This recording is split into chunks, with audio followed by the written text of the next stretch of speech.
आप देख रहे हैं आचार्य नवीन एडुकेयर और मैं हूं नवीन सर।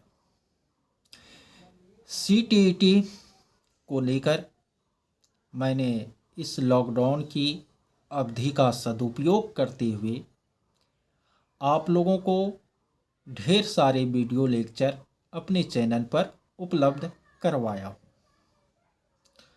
और आज से मैं सीटीईटी के पेपर 1 जो कि वर्ग 1 से 5 तक के लिए हुआ करती है, तो उनके पर्यावरण अध्ययन का जो सेक्शन है उस पर वीडियो देना प्रारंभ करता हूँ।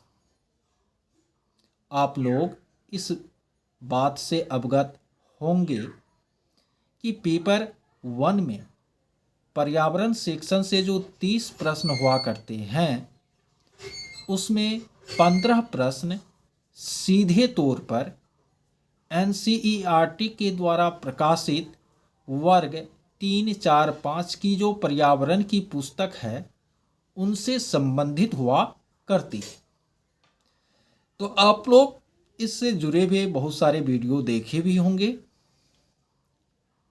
पढ़े भी होंगे बुक में, लेकिन मैं जो दे रहा हूँ यह वीडियो यह शायद आपके पढ़ी गई बातों को याद करवा देगी। एकदम रोचक तरीके से सरल भाषा में मैं आप लोगों को इसके बारे में समझाऊंगा। तो चलिए हम लोग शुरू करते हैं। आप लोगों को यह पता होगा कि वर्ग 1 और 2 में बच्चों को केवल गणित और भाषा की पुस्तकें पढ़ाने के लिए कहा गया है एनसीईआरटी के द्वारा, ठीक है। लेकिन वर्ग 3, 4 और 5 में गणित और भाषा के साथ पर्यावरण भी पढ़ाने के लिए कहा गया है। उसके लिए भी पाठ्यक्रम निर्धारित किए गए हैं। मानना है शिक्षाविदों का कि वर्ग 5 तक के जो बच्चे होते हैं जो कि मूर्त संक्रियात्मक अवस्था में होते हैं पियाजे के अनुसार, वह विज्ञान और सामाजिक विज्ञान को अलग अलग देखने में सक्षम नहीं होते। वह पूरे पर्यावरण को, चाहे वह भौतिक पर्यावरण हो या सामाजिक पर्यावरण हो, उसको समग्र रूप में देखते हैं। तो इसलिए उन शिक्षाविदों के विचार के आधार पर एनसीईआरटी ने तय किया है कि वर्ग 3, 4, 5 को विज्ञान और सामाजिक विज्ञान, साइंस और सोशल साइंस अलग अलग नहीं पढ़ाना है, बल्कि दोनों को कंबाइंड रूप में पर्यावरण अध्ययन के रूप में पढ़ाना है। साथ ही साथ वर्ग 1 और 2 के लिए पर्यावरण अध्ययन की कोई किताब नहीं होगी, ये भी कहा है एनसीईआरटी ने, क्योंकि बच्चे को बस्ता का जो बोझ है उससे भी क्या करना है, मुक्त करना है। तो वर्ग 1 और 2 में पर्यावरण पढ़ाया जाएगा बच्चों को, लेकिन उसके लिए पाठ्य पुस्तक नहीं होगी। गणित और भाषा के पाठ्य पुस्तक और पाठ्यचर्या के माध्यम से ही शिक्षक उनको पर्यावरण अध्ययन भी पढ़ाएंगे वर्ग 1 और 2 में। लेकिन 3, 4, 5 में एक विषय के रूप में पर्यावरण अध्ययन के शिक्षण की बात की गई। हर एक बात को आप लोग माइंड में घुमाइएगा जरूर। जानते हैं वर्ग 3, 4, 5 के पर्यावरण अध्ययन की जो किताब है वर्तमान में एनसीईआरटी के द्वारा, उनका नाम रखा गया है आस पास। याद रखिएगा, क्या नाम रखा गया है, आस पास।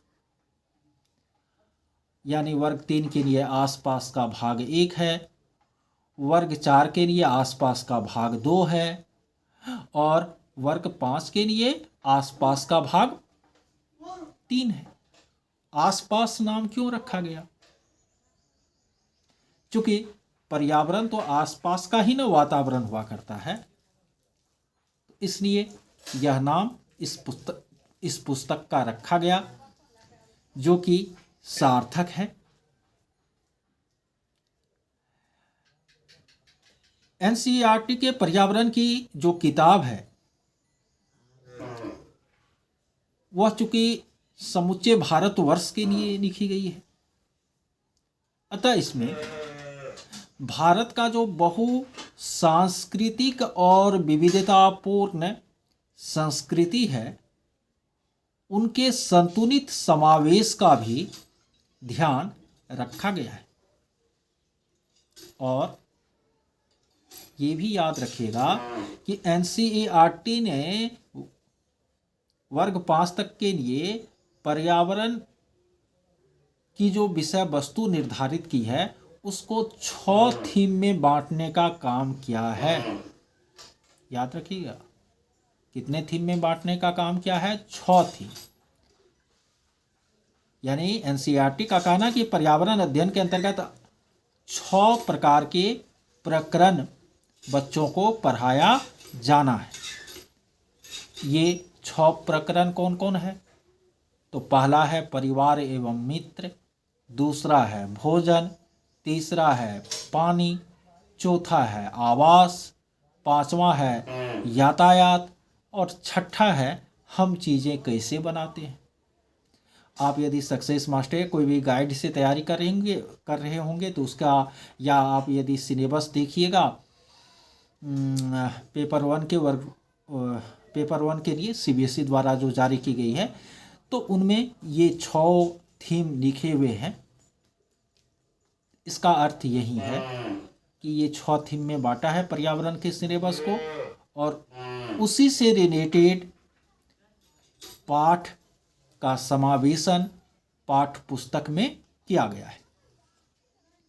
मैं आप लोगों को बता दूं कि आप लोगों ने उच्च शिक्षा हासिल की है, लेकिन यदि 3, 4, 5 के आप पुस्तक नहीं पढ़े हैं तो इसमें बहुत सारी अनजानी और रोचक चीज़ें भी हैं जिसके बारे में आपको जानकारी नहीं होगी। तो निश्चित रूप से पाठ पुस्तक पढ़ना, और यदि पढ़ने में समय ज़्यादा आप लोगों का खर्च हो जा रहा है तो ये सारे लेक्चर जो मैं इस क्रम में प्रस्तुत करूँगा उनको देखना आप लोगों के लिए आवश्यक है, और एक पुस्तिका लेकर उसको नोट्स करना भी ज़रूरी है। जो पॉइंट आपको इम्पोर्टेंट लगे उनको। जानते हैं एक चीज़ और यहाँ पर छूट गया कि वर्ग 1 और 2 में गणित और भाषा के माध्यम से ही आपको पर्यावरण पढ़ाना है, लेकिन कैसे पढ़ाना है इसके लिए एनसीईआरटी ने अध्यापकों को एक दिशा निर्देश दिया है कि वर्ग 1 और 2 में आप पर्यावरण, गणित और भाषा के माध्यम से कैसे पढ़ाएंगे। और इस दिशा निर्देश को एनसीईआरटी ने एक पुस्तिका का रूप दिया है जिसका नाम है skill through EVS skill through language and mathematics in इजनी grades. EVS skill through language and mathematics in इजनी ग्रेड्स। और ये पुस्तिका है, तो जब आप अध्यापक बनेंगे तो ये आप लोगों को उपलब्ध होगी, पढ़ना पड़ेगा, और उसके द्वारा आप वर्ग 1 और 2 को गणित और भाषा के माध्यम से पर्यावरण पढ़ाइएगा। तो अब इस पर्यावरण किताब के विभिन्न चैप्टरों में, प्रत्येक वर्ग के विभिन्न चैप्टरों में कौन कौन सी बातें कही गई है, कौन कौन सी बातें याद रखना आप लोगों के लिए ज़रूरी है, तो बहुत ही एक रोचक कहानी के माध्यम से मैं आप लोगों को बताऊंगा। तो उसके लिए आप लोगों को नेक्स्ट वीडियो का वेट करना पड़ेगा। तो चलिए इसमें इतना ही। बहुत बहुत धन्यवाद इस वीडियो को देखने के लिए।